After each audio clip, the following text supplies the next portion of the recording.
Olá pessoal, vamos dar continuidade à nossa conversa sobre métodos biométricos aplicados ao melhoramento genético vegetal. Nós estamos no nosso nono capítulo e a gente vai tratar agora exatamente da aplicação de certas metodologias biométricas, pensando num programa de melhoramento como um todo. A gente já teve bastante oportunidade de conversar e nós apresentamos aqui uma série de considerações. Não é? O nosso objetivo básico era apresentar essa biometria, né, com os seus aspectos biométricos. Não tem como desassociar da genética quantitativa, que fornece a base para o entendimento dos eventos, dos fenômenos relacionados à genética, e certamente que tantas outras áreas contribuem para o entendimento daqueles fenômenos que você estuda e que você deseja gerar informações para fim de tomada de decisão. Então, não só a genética mendeliana, genética de populações, citogenética, genética molecular, estatística, área computacional, né? A parte de campo, de solos, de entomologia, de fitopatologia, uma série de áreas contribui. O nosso foco, de fato, se deu nas bases da genética quantitativa e algumas expressões que vêm da biometria, que tem por finalidade analisar, processar e interpretar fenômenos genéticos, mas tudo voltado para o melhoramento genético. Né? A nossa ênfase é, de fato, obter o material genético superior, melhorando a população, ou estabelecendo combinações híbridas, combinações favoráveis à utilização pelo agricultor, consumidor, produtor e quem dele desejar. Pois bem, então não é difícil evidenciar a importância da genética quantitativa, da biometria, para alcançar os objetivos do melhoramento. Nós já vimos isso aí. Mas uma outra questão, apesar de ser importante, porque a genética quantitativa lida com o caráter quantitativo, que é o alvo principal dos melhoristas, nós podemos apresentar uma outra questão. Bom, essa genética quantitativa, a biometria, pode ser útil, mas será que ela é útil em determinados momentos apenas de um programa de melhoramento, onde conhecimento de genética, análises biométricas são demandadas? Né? Tem certas áreas que são fundamentais, mas às vezes é no início, né? Como por exemplo a avaliação, ou no final, avaliação de pragas, avaliação de doença, ou avaliação da qualidade da fertilidade do solo. Então tem certos conhecimentos que são específicos em certos momentos. A questão que a gente formula aqui é se a genética quantitativa, a biometria, ela é demandada em momentos específicos ou se ela é demandada durante todo o programa de melhoramento. E para isso a gente vai entender o que seria um programa de melhoramento. E nós, didaticamente, vamos dividir um programa de melhoramento em início, meio e fim. Né? Normalmente as empresas têm essas etapas estando sendo executadas. Algumas populações estão no início, outras estão no meio, outros estão já na parte final. Tá? É um processo dinâmico, né? Ele vai ocorrendo, não necessariamente precisa terminar um ciclo para começar outro. Né? Muita coisa está acontecendo ao mesmo tempo. Muitos programas estão iniciando, outros já estão no meio ao mesmo tempo. Tudo está acontecendo e a gente vai visualizar isso didaticamente. O que a gente pensa nos problemas de um início do programa de melhoramento?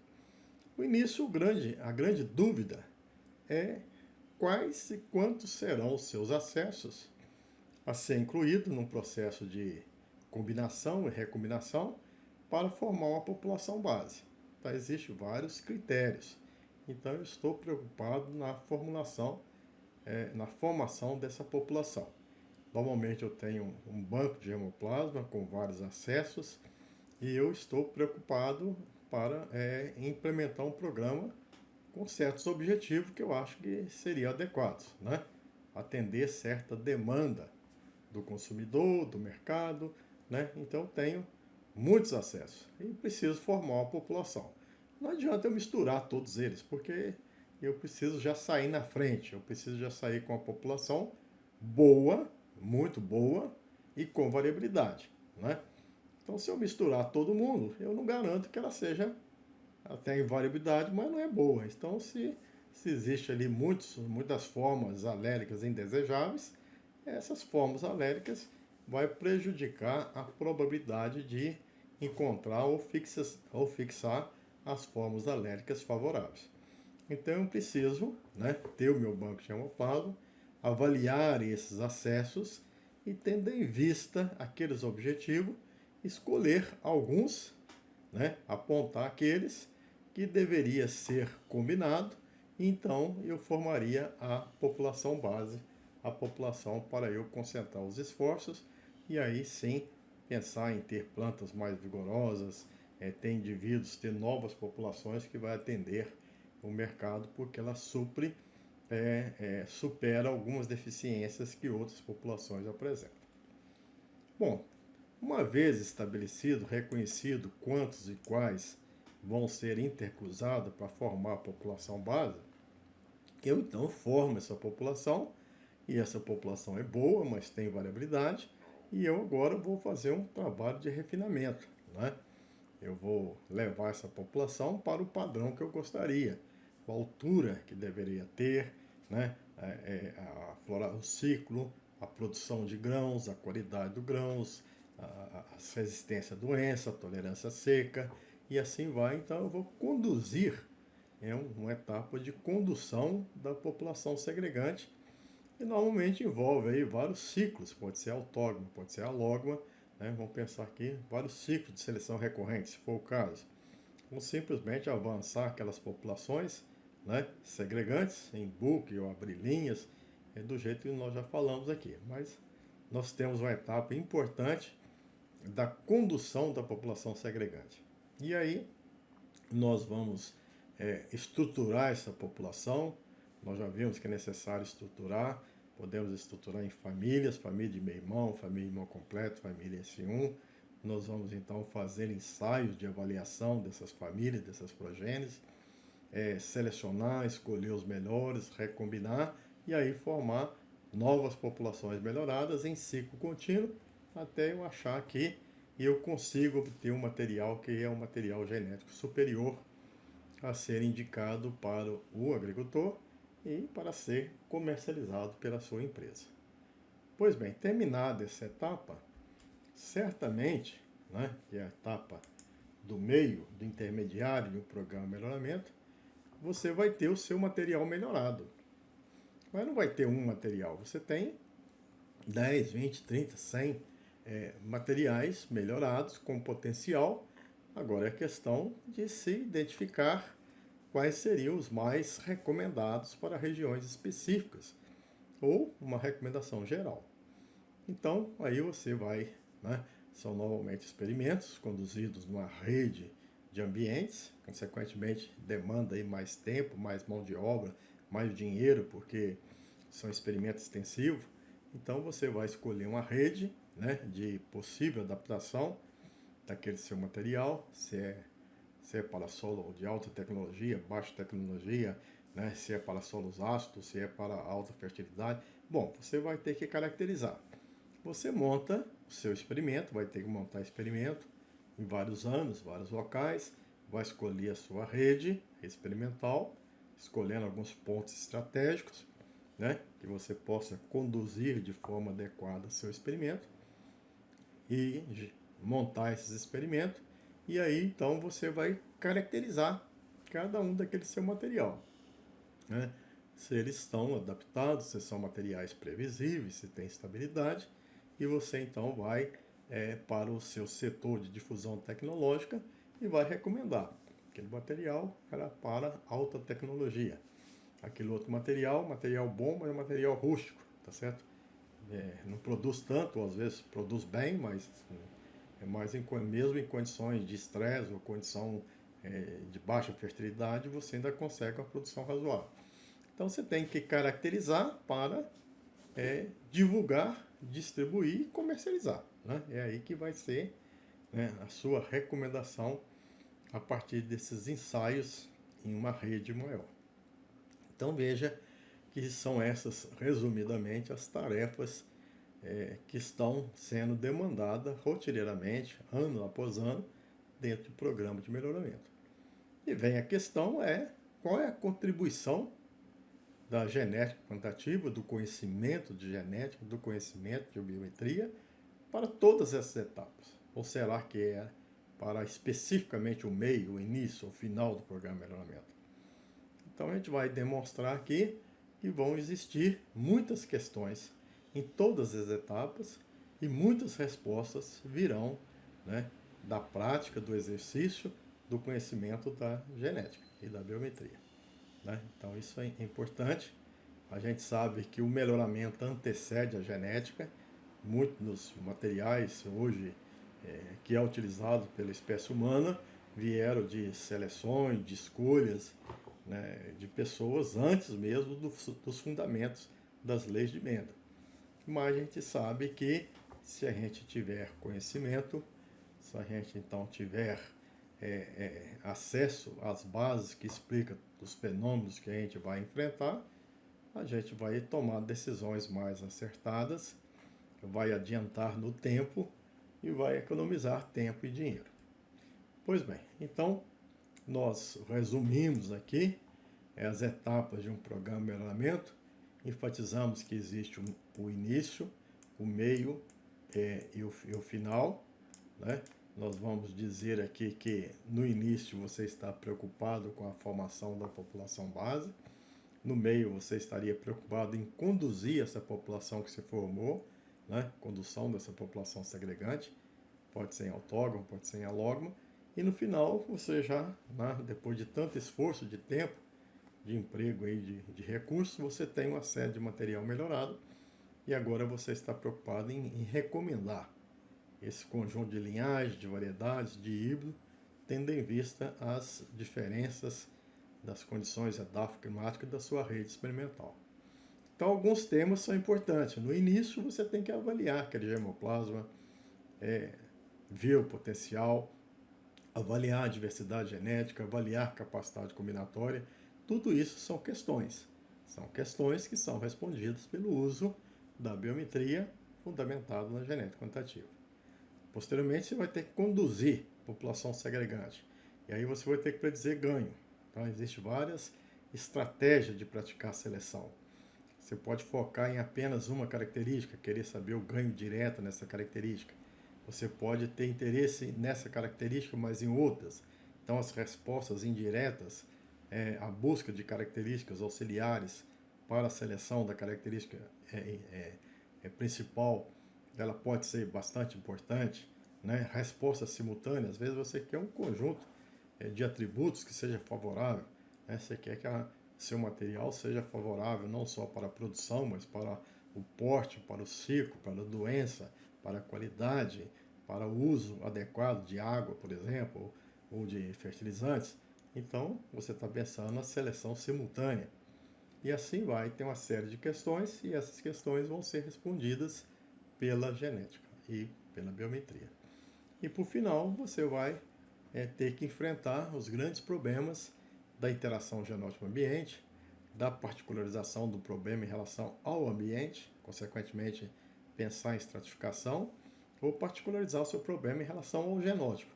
E aí, então, investir em estudos de estabilidade e adaptabilidade. Então, veja que você vai ter uma série de trabalho, uma série de dúvidas, e a gente vai concluir que em todas as etapas, todos os momentos, perguntas surgirão e as respostas virão por meio do conhecimento que você tem sobre genética e a sua habilidade de processar e analisar os dados com base em modelos biométricos apropriados. Então vamos dar algumas ilustrações. Nessa conversa de hoje, nós vamos enfatizar a importância da genética e da biometria nessa etapa inicial. Então nesse, digamos, capítulo, nós vamos tratar então desse assunto em 3 partes, enfatizando a importância da biometria no início, posteriormente no meio e, finalmente, nas etapas finais do programa de melhoramento. Então vamos lá, vamos pensar no início de um programa de melhoramento. Então a grande pergunta é formar uma população base, né? Eu preciso ter uma população. E para formar essa população base, eu tenho que pensar em informações importantes, né? Que eu devo ter para acertadamente escolher quantos e quais vão ser recombinados, cruzados, e aí eu vou ter a população que a partir daí eu vou gastar meu tempo, meu dinheiro, minha mão de obra para obter um produto melhorado, né? Tudo começa do começo. Se o começo for bem estabelecido, né? For feito com grande observação sobre os princípios básicos da genética, você não condena o seu sucesso futuro. E você não vai tentar justificar o seu insucesso, né? Não vai deixar a sorte te conduzir, porque você não foi cauteloso, você não foi atento às questões básicas do início da formação da população. Então essa é a etapa inicial, você começar com algo que tem a chance de resultar e tirar alguma coisa com sucesso, obviamente que é muito mais acertado. Então essa é uma etapa que não pode ser negligenciada. Vai te custar caro se você não pensar nos princípios básicos. Então veja, nós para formarmos uma população, nós temos que conhecer o banco de germoplasma, avaliar o potencial dos acessos daquilo que você tem, né? Se você quer alguma qualidade em termos de proteína, em termos de óleo, eu quero melhoramento para isso. Mas você está combinando materiais que não têm fontes alélicas favoráveis. Então não adianta nada, você começou com uma população deficiente e você não tem jeito de alcançar patamares que você gostaria porque já começa deficiente. Então você precisa conhecer aquilo que você tem. Tá certo? Então muitas vezes você tem um material com potencial bom, né? Mas não adianta você ter apenas material bom. Você tem que saber que existe material bom que, ao ser cruzado com outro bom, proporciona uma população ainda melhor e com variabilidade que te interessa. Existe bom que, ao ser cruzado com bom, dá bom, mas não supera aquele indivíduo, né? Então existe a necessidade de você estudar a complementariedade genética. Então veja, né? Esse é um conceito importante, mas isso é possível? Por que bom com bom pode ser, alguns pode superar e outros não? Então, às vezes a gente convida vocês a ter um pensamento bastante simples. Por exemplo, produção de grãos. Dois materiais que são produtivos, o A e B, são bons, mas ainda não no ponto que você gostaria. Então, é interessante cruzar o material A e B com bom? Bom, você tem que entender que para a produção de grãos, você tem que ter os componentes. Para produzir muito grão, você tem que ter, às vezes, muitas espigas por planta, ou muitos grãos por espiga, ou grãos por vagem, você tem que ter tamanho do grão adequado. Então, existem vários componentes que levam a ser bom na produção. O outro, genótipo B, também pode ser bom, mas é interessante que você tenha outros componentes determinantes.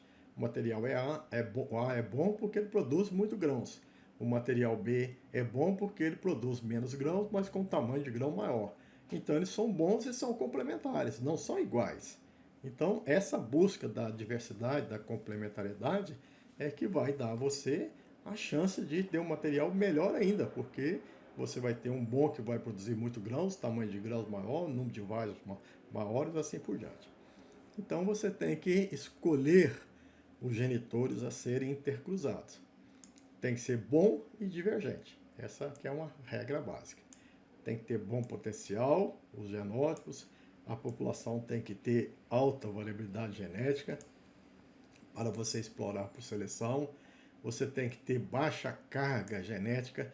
Carga genética é um termo reservado à genética que remete a um conceito importante. Carga genética é o conjunto de informações indesejáveis, né? Reúne, por exemplo, alelos deletérios que o material apresenta, né? Então, se ele estiver presente na população, obviamente que em determinado momento manifesta e deprecia o potencial da população. Então você tem que garantir que esses genes, essas formas alérgicas indesejáveis, ela seja removida da sua população. Não te interessa isso. Tem que ter boa adaptação e certamente que tem que ter o material complementação gênica, né? Um material genético tem que ser bom em formas alérgicas que o outro material igualmente bom não apresente. E aí a combinação vai ser mais favorável. E como é que eu identifico isso? A complementação e essa capacidade, normalmente elas são preditas por estudos. Você pode predizer por meio de estudo de diversidade, né? Então, qual é o material que cruza bem com o outro material? Então, se você tem 100 acessos, se você fizer essa pergunta, a resposta é simples, cruza todo mundo. Mas se você tiver 100 acessos, você tem que comer 100 vezes 99 dividido por 2, você tem que ter 4.950 híbridos. E isso às vezes é inviável, né? Você fazer todas as combinações híbridas em dialelo para responder quem é que cruza bem, pode ser que você não tenha tempo, dinheiro, recurso para ir por esse caminho. Se fosse um número menor, sim. Se você tivesse 10, ao invés de ser esse número, seria 10 vezes 9 sobre 2, 45 combinações híbridas, é razoável. Então, muitas vezes você recorre a métodos preditivos. Eu vou predizer, se eu cruzar 1 com 2, é melhor do que o 4 com 8. E esses métodos preditivos têm fundamentação genética, né? A gente já viu aqui que a heterose ela é explicada pela diversidade e pela dominância. Então, se eu estudar a diversidade, eu vou predizer que a combinação híbrida vai ser superior ou a população segregante vai ter transgressivos, né? Dado a alta concentração de heterozigoto, a heterozigosidade sendo alta, eu tenho na população segregante aqueles transgressivos, aqueles indivíduos que estão além ou aquém dos limites estabelecidos pelos genitores. Então isso é importante, tá certo? Então eu posso não fazer a combinação de 100 2 a 2, mas avaliando 100 acessos, é possível predizer qual desses acessos são os mais divergentes e bons e, consequentemente, seriam os recomendados para intercruzamento. Então vamos pensar agora, nós já falamos muito sobre teoria aqui, nós vamos ter uma conversa mais prática. E nós escolhemos aqui 2 bonequinhos para representar um com interesse, com bastante dúvidas, conduzindo um programa de melhoramento, e outro auxiliar que tem um certo conhecimento da genética e da biometria que o vai aconselhar, né, apontando quais são os métodos biométricos que você poderia utilizar. Então esse bonequinho aqui, ele vai manifestar a sua dúvida. Olha, eu tenho um problema. Eu gostaria de formar uma população base. Eu tenho um banco de hemoplasma, eu tenho lá naquele banco 40 acessos, obviamente pode ter muito mais, certamente tem muito mais. E gostaria, meu problema é esse, e gostaria de identificar alguns desses acessos com potencial para formar uma população base para fins de melhoramento genético. Então, eu estou tentando resumir uma pergunta básica nesse início do programa de melhoramento. Então, você, geneticista, você melhorista, você biometrista, que conselho você daria para esse melhorista, esse técnico, esse pesquisador, esse professor? Bom, eu sugeriria o seguinte, vamos avaliar. Sugiro avaliar os acessos em site de competição para a identificação dos bons genótipos e avaliar a diversidade. Então, esse é o conselho que a gente dá, né? A gente, tendo conhecimento genético, de biometria, vai aconselhar. E esse nosso colega, melhorista, ele então vai tomar providência.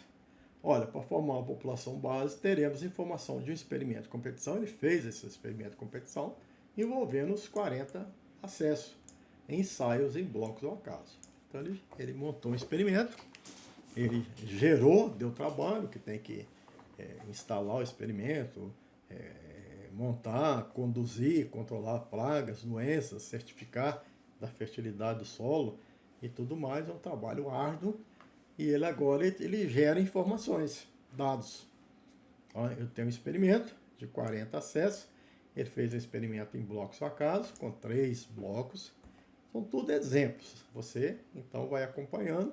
Posteriormente, você extrapola aí com a situação que seria mais apropriada para o seu caso. E avaliou uma série de características. Vou dar nome genérico. Característica A, B, C e D. Né? E ele me dá uma dica aqui. A variável de maior importância, maior interesse econômico, é a variável A. Então aqui nós temos a variável A, a primeira coluna, a segunda coluna, B, a terceira C, a D.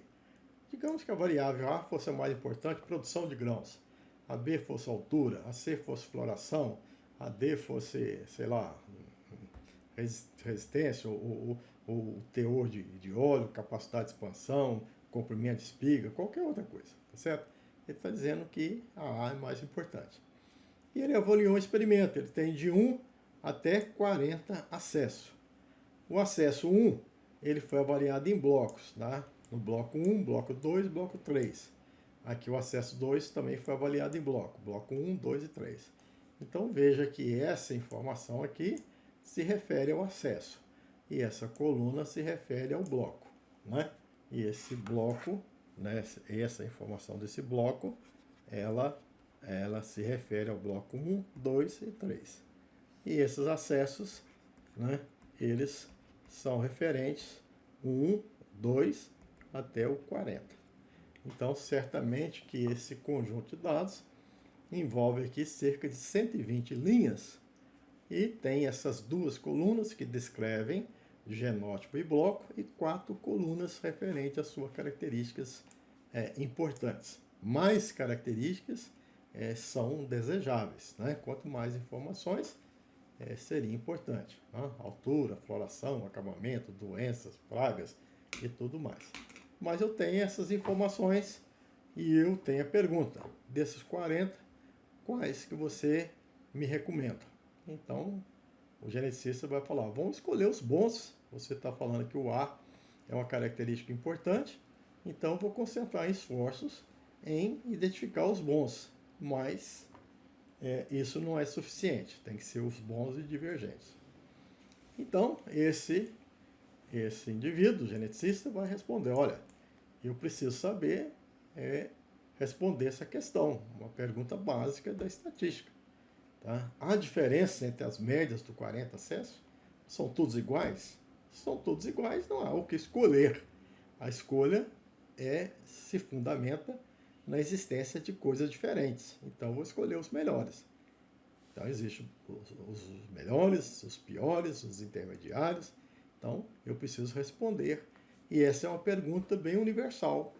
Né? Essa é uma pergunta típica da experimentação própria de modelo fixo. De fato, é de modelo fixo. Tem 40 acessos, cada um tem interesse de saber qual que é o de melhor potencial. Então, ele sendo biometrista, ele vai, vou analisar esses dados, vou fazer uma análise da variância de todas as variáveis, A, B, C, D. Mas vamos focar aqui na variável A, que você me disse que tem maior interesse econômico. Então, faço a análise de variância, tem a fonte de variação bloco, 3 blocos, grau de liberdade 2, os acessos, tratamento 40 acessos, grau de liberdade 39, e certamente o grau de liberdade do resíduo é igual a 78. Tem a soma quadrado médio e F, e concluo. Bom, esse teste F aqui, conhecendo as esperanças do quadrado médio, que é um modelo fixo, teste F é quanto o resíduo, ele é significativo. Se é significativo, eu rejeito a minha hipótese. Ou seja, esses acessos não têm médias estatisticamente iguais para a característica A. Então, existe diferença entre as médias. É interessante, existem alguns que têm desempenho melhores do que outros. Né? Também tem informações gerais sobre a média da minha população. A média é igual a 99,99, 100. Eu já posso ter ideia se essa média é alta ou baixa. Certamente que eu já conheço, né? Essa é uma população de soja, de milho, de feijão. E vou saber se isso, já fiz uma revisão de literatura, já tem informação de testemunho, de material. Olha, isso aqui é uma produção boa. Então é boa e tem variabilidade. E meu experimento tem um coeficiente de variação de 12. Bom, aí eu tenho que saber se esse coeficiente de variação é razoável para eu fazer minhas inferências, se for bem conduzido, se tem uma precisão experimental apropriada. Então, certo, eu respondi sim, existe material diferente. E ele, esse biometrista, ainda continua respondendo. E eu posso te identificar os melhores. Então faça aqui um teste, por exemplo, um teste TUC. Aqui nesse caso apenas o material, o tratamento 1 se destacou, né? Com a média de 121. E outros materiais, né? Aqui existem outros materiais também, o tratamento 13, o tratamento 10. E eu posso até aplicar um teste comparativo de média, teste TUC, mas posso afirmar que tomei aqui 3, 6, 8, os 20% melhores. Então, esses aqui são os bons, os indivíduos que eu identifiquei como sendo bom potencial. Mas esse geneticista, esse biometrista diz, olha, existem materiais bons, divergentes e não divergentes. Então, aqueles 8 são os bons? São.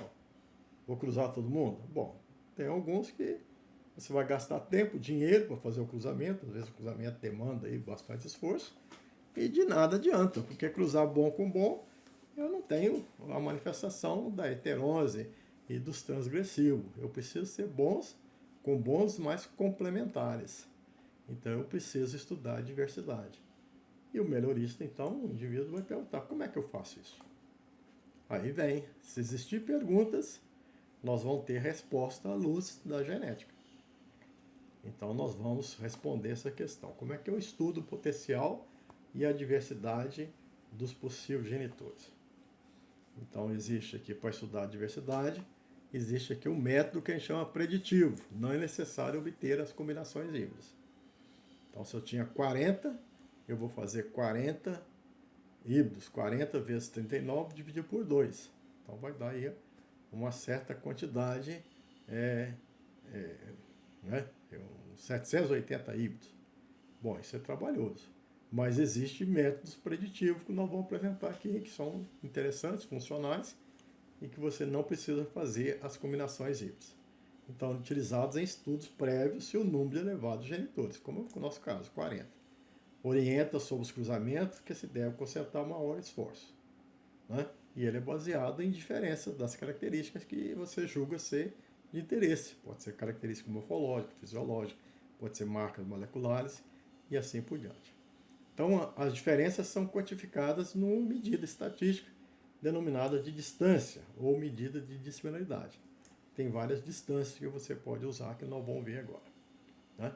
E, normalmente, essas estatísticas estão dentro de métodos que a gente chama métodos multivariados. Existem várias opções de análise, né? Como a gente vai ver agora, são os métodos baseados em dispersão gráfica, o método baseado em análise aglomerativa. Então, normalmente esses estudos, como é o nosso caso, você tem que ter um conjunto de genótipos, de 1, 2 até G. No nosso exemplo, nós tínhamos 40 genótipos, né? E um conjunto de características. Nosso pode estar representado aqui por X1, X2 até XV característica, XM característica, altura, floração, acabamento. Aqui no nosso estudo, nós estamos estudando com base na característica ABCD, né? Mas pode ser característica quantitativa, contínua, pode ser discreta, pode ser binária, presença de pelo, ausência de pelo, tá certo? Pode ser multicategórica, flor rosa, vermelha, branca, então são várias categorias, nominais ou ordinais, pode ser nota de doença, 1, 2, 3, 4, 5, pode ser um conjunto de características quaisquer você pode empregar para estudo de diversidade. Ou você pode usar também informações de marcadores moleculares, bastante usado atualmente, estudar a diversidade com base em marcas moleculares, né? Aí você pode usar o marcador dominante, codominante, multialérico, temos a possibilidade. Nós vamos então ilustrar pensando que eu tenho 40 acessos e 4 características quantitativas. É o nosso caso aqui, o nosso exemplo. Temos 40, né? Aqui está representado esse banco de dados, né? Aqui nós temos o acesso 1, o 2, o 3, até o 40. E aqui a variável A, AB, AC, AD, né? Então vem do experimento em blocos ao acaso, né, com 3 repetições. Então essas são as informações. Eu posso usar a informação A, B, C, D e fazer as minhas análises. Ou posso até criticar. Olha, eu tenho a variável A, B, C, D, mas a variável A foi medida com mais precisão do que a B. Aqui eu tenho produção de grãos, eu tenho, tá certo, altura de planta, às vezes eu tenho acabamento às vezes o quebramento das plantas não é, né, influenciado bastante efeito ambiental. Então, muitas vezes eu tenho informações adicionais de precisão. No caso aqui, além das médias, das informações gerais das médias, eu tenho informação da variância e covariância residual, né? Essa informação às vezes é útil, ela pode, né, em alguns métodos ser utilizada para ponderar, né? Às vezes você tem diferenças de uma unidade em uma variável e a mesma diferença de uma unidade da variável B. Mas às vezes é mais importante levar em consideração a variável A do que a B, tendo em vista a precisão experimental, né? Então você vai fazer o uso. O geneticista vai falar, ótimo, podemos fazer uma análise de agrupamento ou análise de dispersão gráfica, né, para resolver o seu problema, que era então formar a população base. Nós gostaríamos de cruzar os indivíduos bons. Os bons eu já sei, já apontei lá atrás quais são os bons. Nomeei para você 8 aqui, mas eu não sei se eles são bons e divergentes. Por isso que a gente está fazendo um estudo complementar da diversidade. A diversidade, a gente tem duas abordagens. Abordagem de análise de agrupamento e abordagem de dispersão gráfica.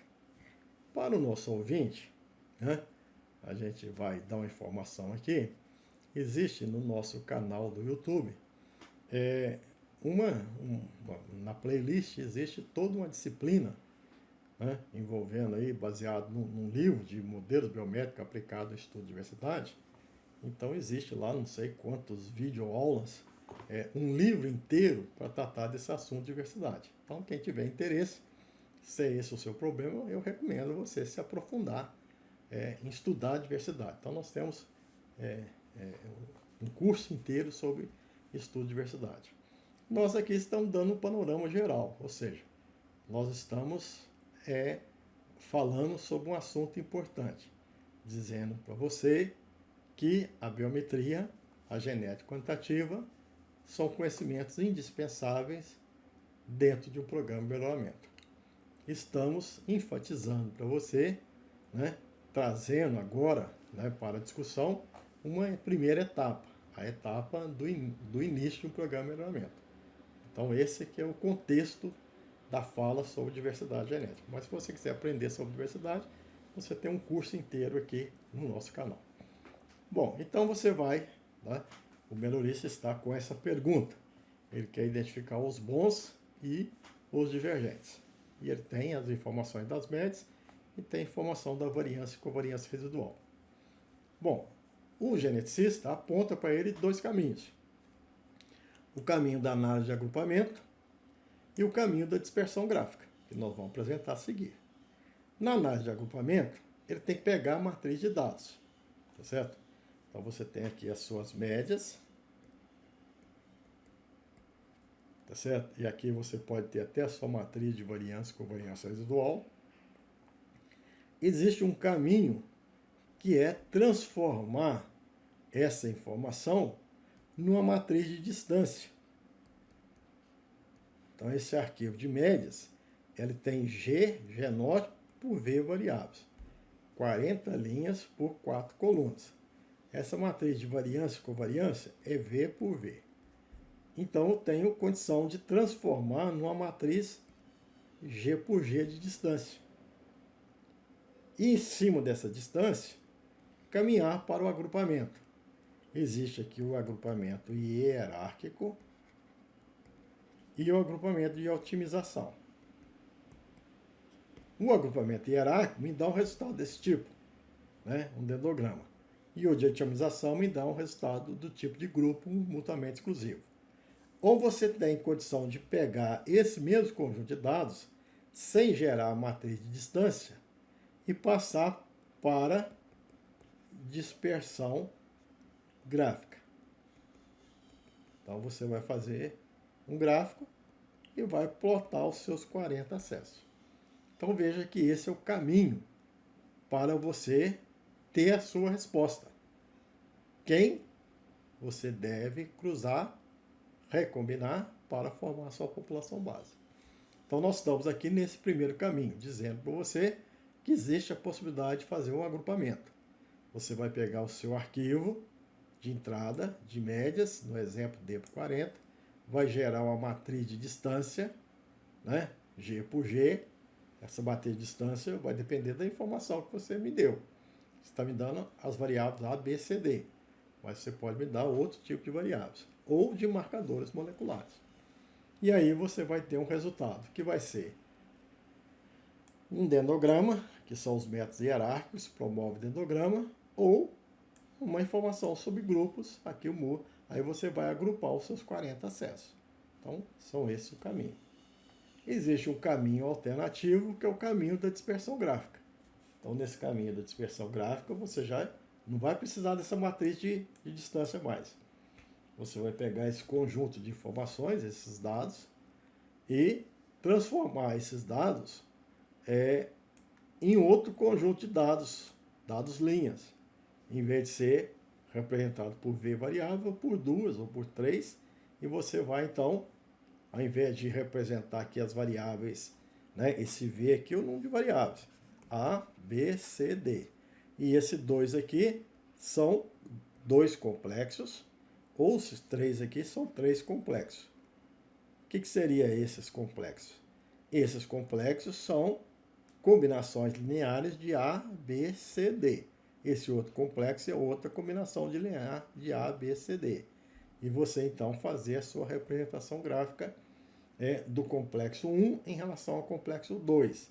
Então aqui você tem o complexo 1 e o complexo 2, influenciado por A, B, C, D. Esse complexo 2 influenciado por A, B, C, D. E você então vai estudar a diversidade. Esse indivíduo aqui é mais diferente desse. Em relação a quem? Ao complexo 1 e 2. Em relação a A, B, C, D. Porque o complexo 1 depende de A, B, C, D. O complexo 2 depende de A, B, C, D. Então você vai estudar, vai vendo a distância dos pontos e vai concluir se eles são mais divergentes ou menos divergentes. Então existe esse caminho que você pode trilhar para ter aquela resposta. Então vamos dar um exemplo, né? Aqui vamos pegar no caminho em que eu preciso da matriz de distância. Então tem aqui os genótipos, né? De 1, 2 até 40. Aqui as características A, B, C, D, em que eu tenho as informações X e J, em que I varia de 1, 2 até G, G no nosso caso é 40, e J varia de 1, 2 até V, V no nosso caso é igual a 40, igual a 4. Né? Então, se a gente quisesse a distância euclidiana, considerando apenas duas variáveis, a gente faria um gráfico apenas de duas variáveis. Aqui existe a altura, né? Por exemplo, aqui 1,70 m para o genótipo P. Aqui para o genótipo Q, 1,90 m.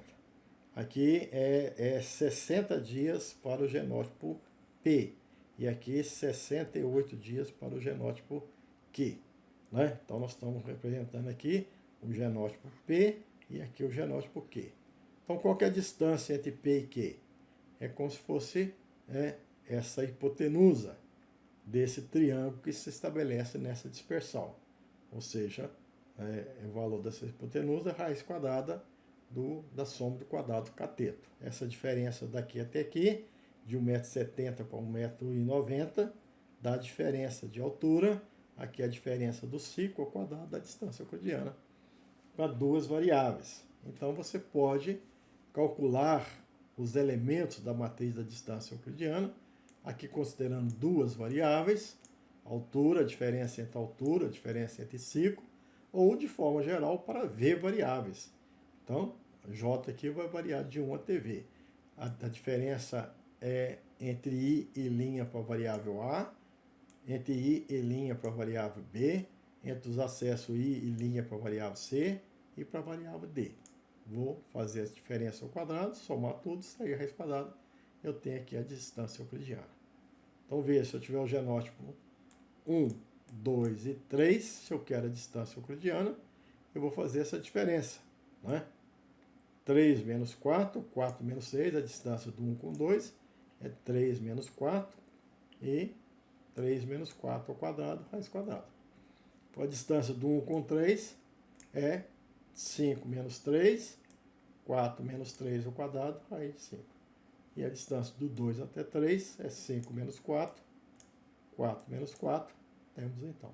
Então, eu transformo essa informação de dados nessa matriz de distância. Então, isso é distância euclidiana. Eu preciso ter a matriz de distância euclidiana. Ou posso ter outras matrizes de distância. Tem gente que acha que somar tudo isso depende da escala, né? Então, aqui eu tenho diferença de altura, eu tenho diferença de floração, mas a altura está em metros. Se eu colocar em centímetro, vai alterar? Vai. Qual a maneira de não alterar? Tirar a escala. Se eu tirar a escala, para fazer isso eu padronizo. Eu pego cada variável, a altura, e divido pelo desvio padrão de altura. Eu pego a variável floração, divido pelo desvio padrão de floração. Produção, divido pelo desvio padrão. Desvio padrão, raiz quadrada da variância. Então, eu posso ter, ao invés de usar essa distância, eu vou usar a distância euclidiana padronizada. Significa que os dados foram previamente divididos pelo desvio padrão da respectiva variável para evitar problema de escala. Posso ter, ter uma crítica, que quanto mais variável, maior a distância. Está correto? Não, então você usa a distância média. Então você tem a distância euclidiana padronizada mais média. A diferença dessa fórmula por essa fórmula, é que essa aqui não está dividida pelo número de variáveis. E essa aqui está dividida pelo número de variáveis. Posso, ao invés de usar essa distância euclidiana, usar o quadrado dela. Não tem problema nenhum. É só elevar ao quadrado, então desaparece a raiz quadrada. Né? Posso ponderar a distância, ou seja, pegar cada quadrado desse desvio. Então, essa distância aqui é um desvio em relação à altura ao quadrado, em relação à floração, em relação à produção, e assim vai. Eu posso dividir cada quadrado desses desvios pelo resíduo. Aí eu estou ponderando. Quanto maior o resíduo, menos relevância tem esse desvio para a distância. Então, eu tenho a distância que a gente chama de distância ponderada. Então, eu posso ter a distância ponderada que divide pela variação residual cada desvio ao quadrado. Ou posso ter uma distância que pondera não só pela variação residual, mas também pela covariância residual que existe. Então, a isso a gente dá o nome de distância generalizada de Mahalanobis. Você tem que ter informação das médias e tem que ter informação daquela matriz que nós apresentamos anteriormente como sendo a matriz sigma, cujo numerador é o quadrado médio do resíduo, da variável 1 até da variável v. E fora da diagonal é o produto médio do resíduo envolvendo a variável j e j'. Então, se você tiver essa informação, você vai ponderar e ter essa distância de Mahalanobis. Então, no nosso caso, eu tinha as médias e a matriz de variância e covariância residual. Aí eu vou obter a matriz de distância. A distância do indivíduo com ele mesmo é zero. Então, na diagonal aqui, você vai perceber que é igual a zero a distância dos... Essa aqui é a matriz 40 por 40. E você vai me perguntar, A distância do 1 com 2 está aqui. Aqui é o 1 com 1, 1 com 2. É 15,74 com 3. É o 13,1947, o 4. E vai até chegar lá no 40. A mesma forma que vai ter a primeira linha, a segunda linha, até chegar aqui na linha 40. Então veja que eu tenho uma matriz 40 por 40. E eu tenho interesse em alguns, eu sei quais são os bons. O bom é o acesso 1, o 8, o 15. Então eu pergunto aqui se eles são divergentes ou não. É lógico que essa matriz aqui é muito grande, é difícil de eu analisar. Então, o indivíduo, olha, você me deu uma matriz de distância, mas precisamos utilizar algum método de agrupamento para reconhecer. Né? Essa matriz já está grande. 40 por 40, se a pessoa se eu tivesse 100 por 100, 200 por 200, como é que eu ia saber? Certo? Eu me perco nisso. Deve existir um método estatístico. A estatística tem uma função muito grande. Ela sumariza, ela resume sem ter perda de informação. Então é interessante. Você tem muitos dados, 40 acessos, você tem 3 blocos, você tem 120 linhas, as colunas de 4 variáveis, e você quer saber o potencial da sua população. Então ela resume, te dá uma média. A precisão experimental, ela resume, ela te dá o CV. Tá certo? Se tem variância genética, há um resumo, apresenta o teste F. Então a mesma coisa nós temos uma matriz de distância. Eu preciso saber se aqueles indivíduos são divergentes ou são semelhantes. Tem maneira de resumir? Tem. Estatística resume para você e você conclui de forma adequada. Então não vão aprender a fazer agrupamento. Veja que, para vocês não ficar perdidos, nós estamos em um caminho, que é o caminho que eu pego o conjunto de dados, gera a matriz de distância. Agora eu estou convencendo a vocês a fazer um método de agrupamento para eu facilmente interpretar meus dados. Existe um outro caminho que é fazer a dispersão gráfica, que não vou falar sobre ele ainda. Então veja, eu decido, eu tenho a matriz de distância, mas eu decido que é preciso um método de agrupamento. Existe método hierárquico e existe método de otimização. O método hierárquico tem vários métodos hierárquicos. Vizinho mais próximo, vizinho mais distante, o PGMA, Centroid, o ARD. Né? Nós vamos ilustrar aqui um deles. Quando você faz a opção pelo método hierárquico, você está com a expectativa de receber um resultado que é um dendrograma. Então vamos lá. Como é que eu faria? Eu tenho que fazer numa matriz 40 por 40. Eu vou te ensinar a fazer numa matriz 4 por 4. Então você pega a sua matriz, que é 40 por 40, que é 4 por 4. Você vai lá e identifica os indivíduos mais próximos. O indivíduo mais próximo é o indivíduo 1 com o 4. Então você coloca aqui o 1 com 4 e une, né, com as ramificações para nascer o dendrograma. Aqui, o 1 com 4, a distância foi 0,1. E agora você tem a matriz 4 por 4, você abaixa essa matriz para uma nova matriz 3 por 3. Só que nessa matriz 3 por 3, além da distância entre indivíduo com indivíduo, aqui nós temos o indivíduo 1 com 2, 1 com 3, 1 com 4, está representado aqui. Aqui agora nós precisamos representar o indivíduo 2 e 3 e o grupo. Você agrupou o 1 com 4, ele formou agora uma entidade. Então como é que eu calculo a distância de um grupo em relação ao indivíduo? Para colocar nessa matriz. Essa matriz agora reduziu uma dimensão. Então existe uma regra. A distância de um indivíduo em relação ao grupo é o menor entre esses elementos. E a distância, se você precisar da distância de dois grupos, é o menor desses 4 elementos. Então, o grupo IJ em relação ao indivíduo K forma, então, o conjunto IKJK. O grupo IJ com o grupo KL forma o conjunto IKJK. JK e aqui nós temos o IK e faltou então dizer que aqui é a distância do I com K, do I com L, do J com K, do J com L. Então, qual que é a distância? Você vai ter 4 números. Você vai pegar o menor para representar essa distância. É sempre assim? Não. É assim para o método vizinho mais próximo. Para o método vizinho mais distante é outro critério. Para o método PGMA é outro critério.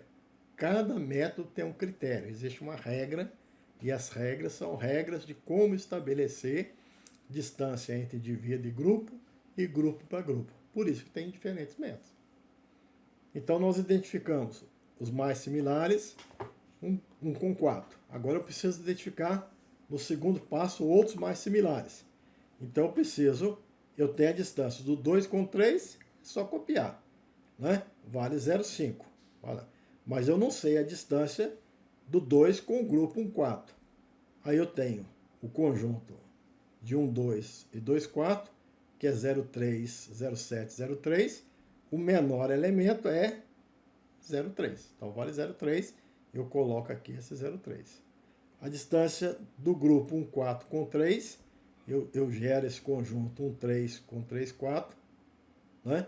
Que é 0,2, 0,8. Então a menor distância é 0,2.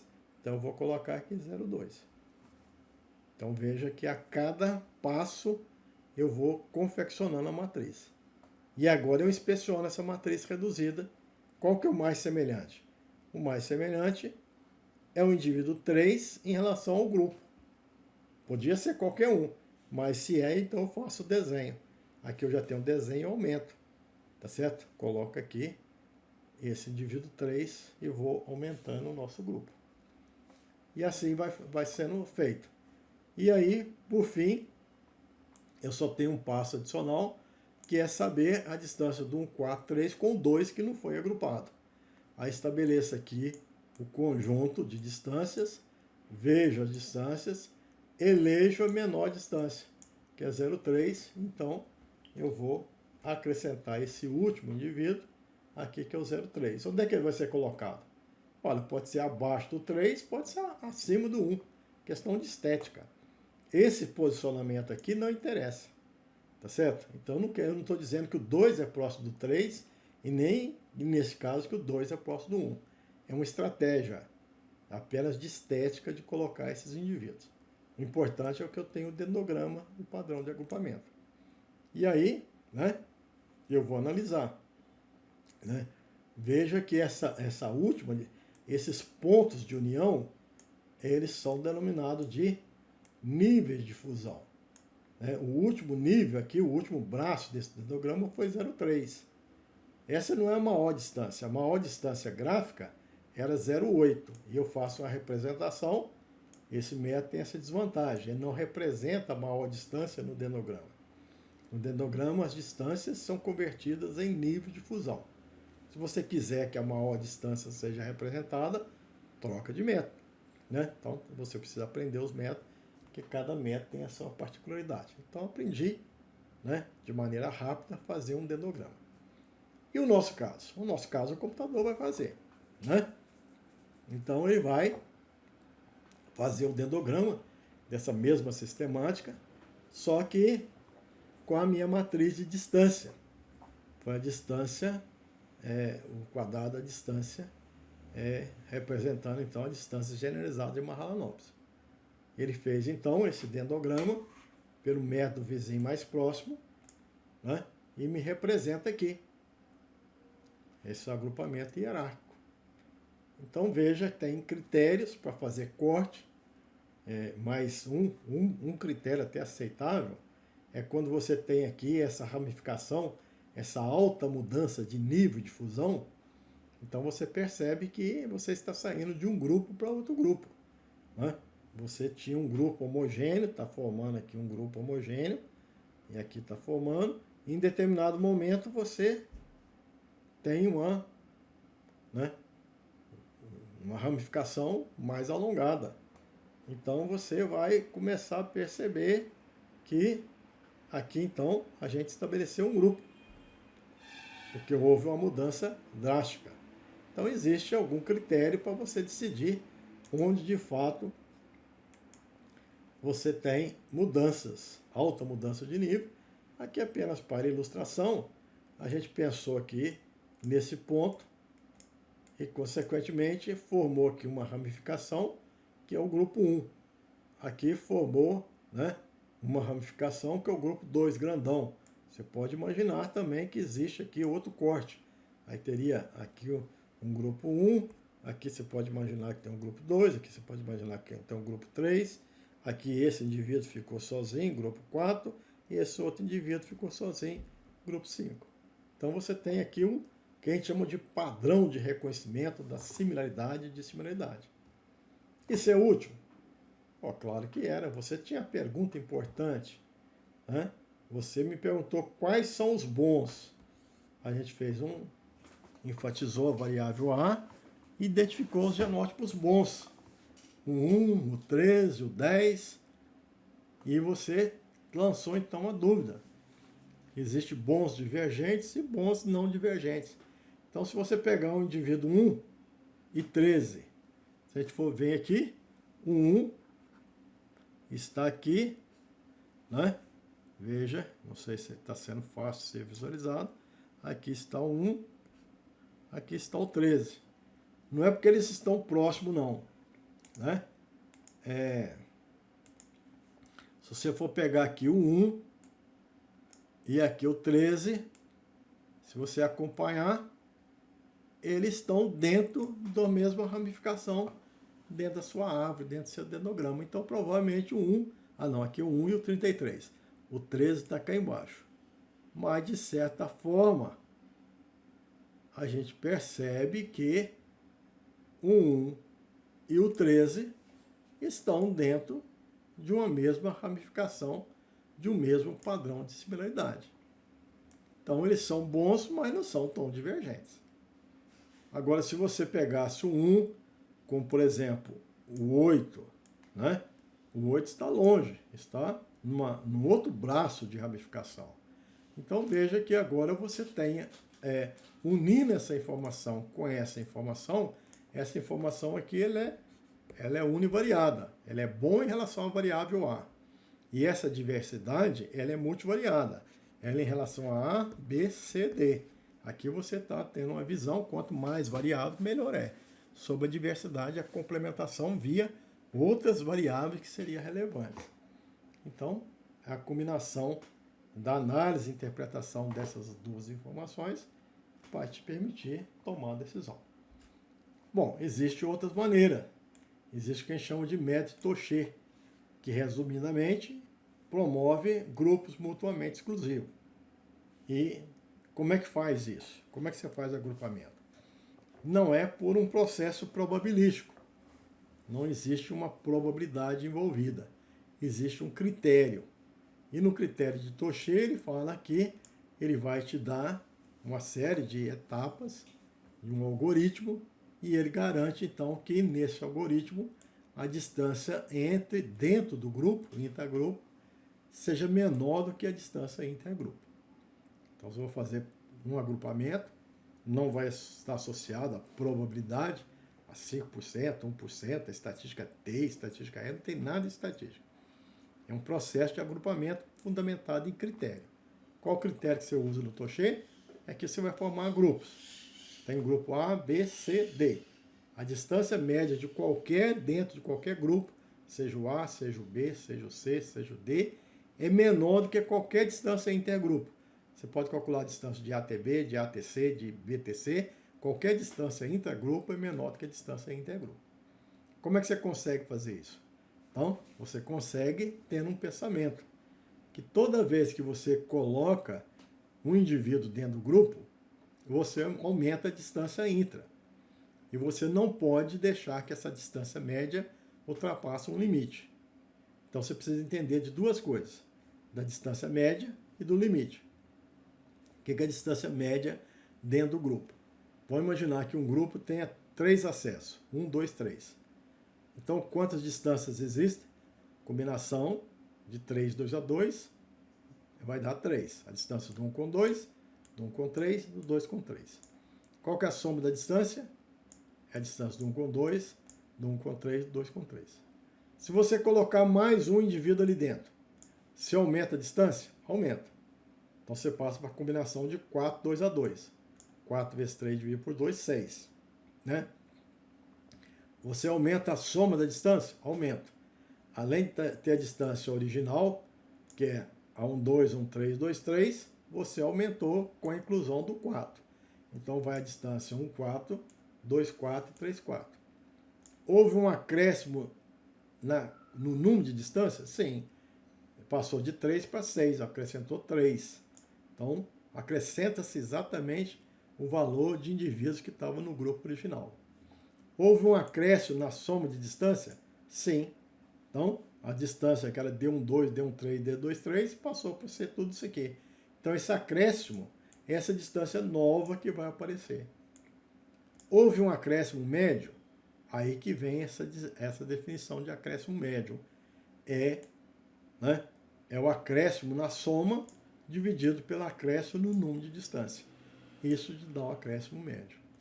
E o Tocher fala, você pode colocar um indivíduo dentro do grupo se esse acréscimo médio não superar um valor alfa, que ele ensina como obter. Então você forma o grupo e pergunta se novos indivíduos podem entrar. Novos indivíduos poderão entrar se esse acréscimo médio for menor do que alfa. Então, aquele indivíduo pode entrar. Se for maior, nenhum indivíduo candidato pode entrar dentro do grupo. Como é que você acha esse alfa?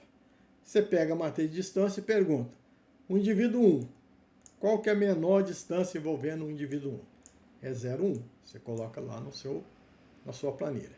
O indivíduo 2, qual que é a menor distância envolvendo o indivíduo 2? É 0,3. Você coloca lá. O indivíduo 3, qual que é a menor distância? É 0,2. O indivíduo 4, qual que é a menor distância? Ignora aqui, obviamente, a diagonal. É 0,1. De acordo com o Tocher, esse limite, você pega esse conjunto de menor distância e acha o maior elemento, 0,3. Então, esse aqui é o alfa. É o maior elemento, maior valor entre o conjunto de menor distância. Está resolvido. Então, esse é o critério de Tocher. Por que ele recomenda isso? Porque ele tem um critério, que a distância intergrupo é menor do que a distância intergrupo. Ele já estudou e percebe que essa regra é uma regra que gera essa informação.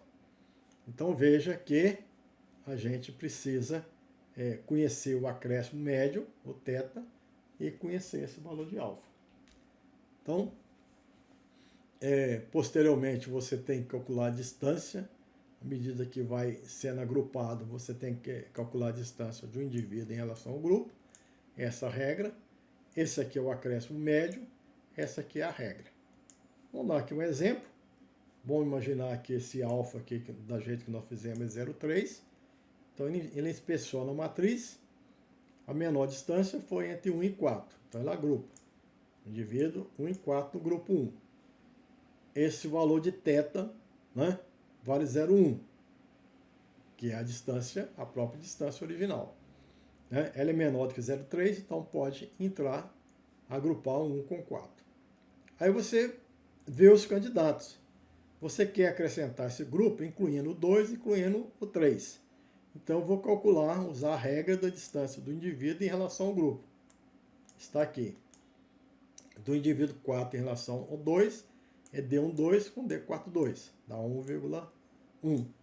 Do 3 em relação ao grupo, dá 0,9. Menor valor, 0,9. Então, a distância do indivíduo em relação ao grupo, dividido por N. N é o número de indivíduos que tem originalmente, 2, 0,45, é maior do que alfa, então o indivíduo 3 não entra no grupo. Então, ficou de fora o indivíduo 2 e indivíduo 3, cuja distância também é 0,5, maior do que alfa, então o resultado é dado dessa forma. Então, essa é a sistemática do método Tocher.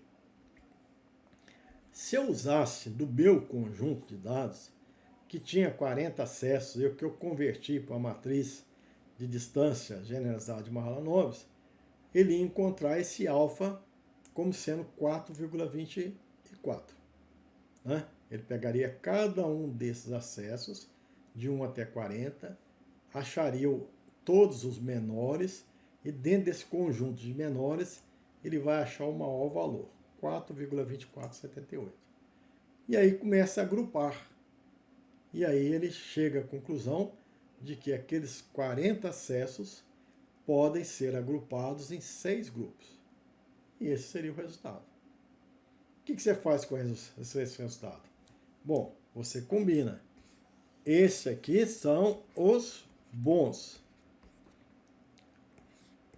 Essa aqui temos a diversidade.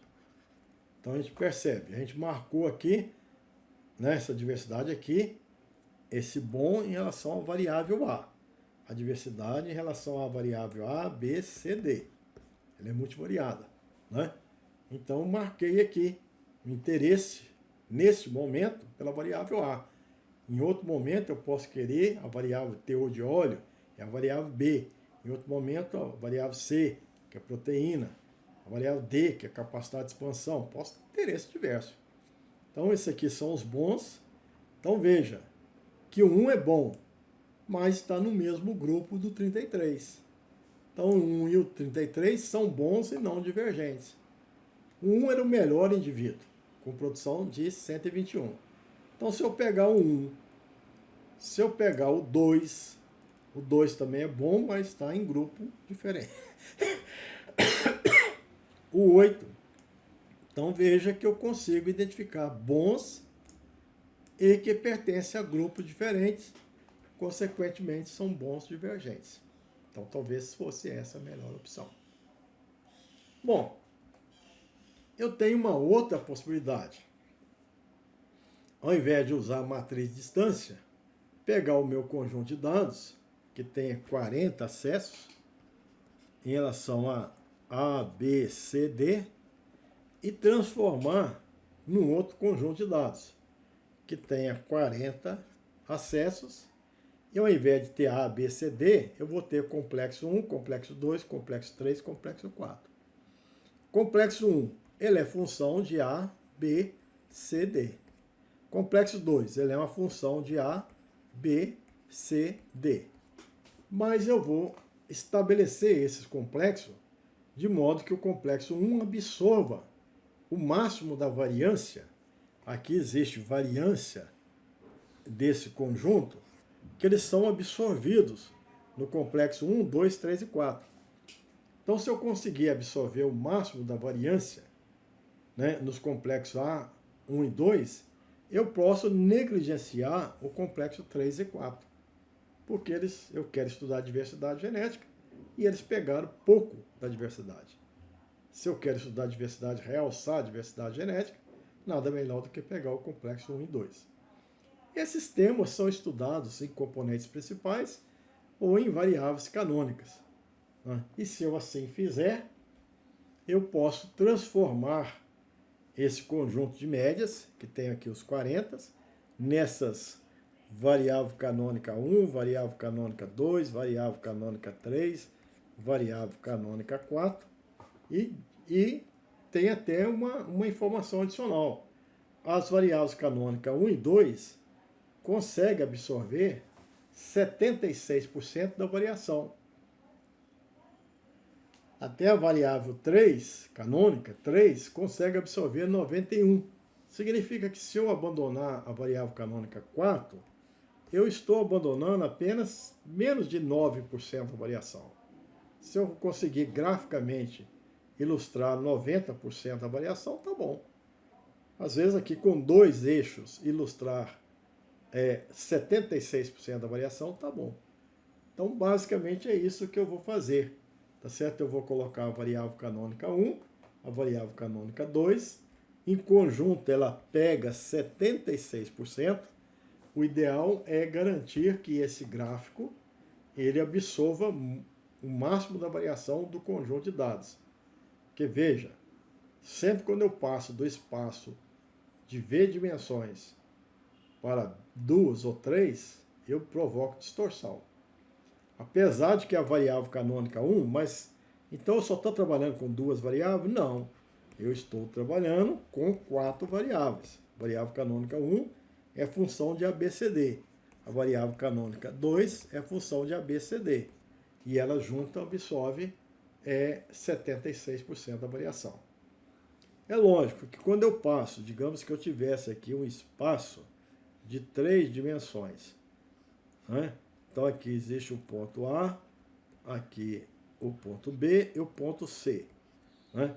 Quando eu faço a simplificação e passo para apenas 2 dimensões, pode ser que eu tenha uma visão distorcida da posição, né?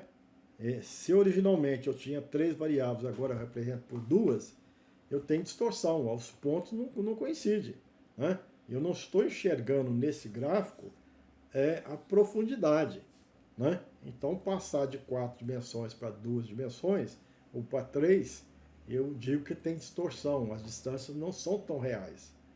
E eu tenho essa medida 76%, dizendo que eu perdi do total da distância original para a distância gráfica, cerca de 24%. Será que isso me dá uma boa interpretação do fenômeno? Então, os pesquisadores dizem que se eu conseguir absorver mais de 80%, não foi meu caso, que eu absorvi 76%, as interpretações são satisfatórias. Mas o fato é que eu tenho aqui um gráfico, onde estaria representada aqui a diversidade. Então, eu posso pegar um indivíduo aqui, esses indivíduos marcados em vermelho, são os indivíduos bons em relação à variável A. Essas bolinhas vermelhas é uma conclusão univariada para a variável de interesse. E o gráfico como um todo é uma informação multivariada. Então, eu posso dizer que o 1, né, o genótipo 1, o acesso 1, o acesso 2, o acesso 8. Aqui eu coloquei também o 12, pelo bom desempenho, né? Eu não vou escolher o 33 e o 1. Eu não vou escolher o 24, 33, o 10, né, que são indivíduos bons e semelhantes. Mas o 1, o 8, o 2 e talvez o 15 ou 13 são indivíduos bons e divergentes. Então, se o melhorista quer fazer a sua população base, talvez seja uma boa estratégia usar esses acessos. E se ele concordar, ele vai levar para campo o 1, o 2, o 8, o 13, né? Vai plantar, vai fazer bloco de cruzamento, repetido no tempo para coincidir florescimento. Aqui vai ter fileiras que constituem mistura desses acessos e vai permitir aqui a polinização e ter a população base. A partir daí, desse lote de intercruzamento, a população base vai ser formada. Então veja que houve uma pergunta, como formar uma população, foi entregue um problema, eu tenho 40 acessos, medi várias variáveis relevantes, obviamente que eu tenho interesse em 1, 2, 3, enfatizei aqui a variável A, podia ser a variável A, B, C, D, ter avaliado várias variáveis, e a tarefa de um geneticista, de um biometrista, era apontar para aquele melhorista, daqueles 40, quantas ele deveria intercruzar. Ele se fundamentou em princípios. O princípio de ser bom, para garantir que a população base tenha ali representada, logo de início, formas aléricas superiores. E garantiu que fosse envolvido indivíduos divergentes, garantindo que formas aléricas seriam encontradas em acessos diferentes e um poderia ser bom por um mecanismo diferente do outro, que também é bom. E se é diferente, haveria complementação gênica. E a gente espera que a F1 seja heterótica e que a F2, F3, F4, as segregantes, manifeste transgressivo.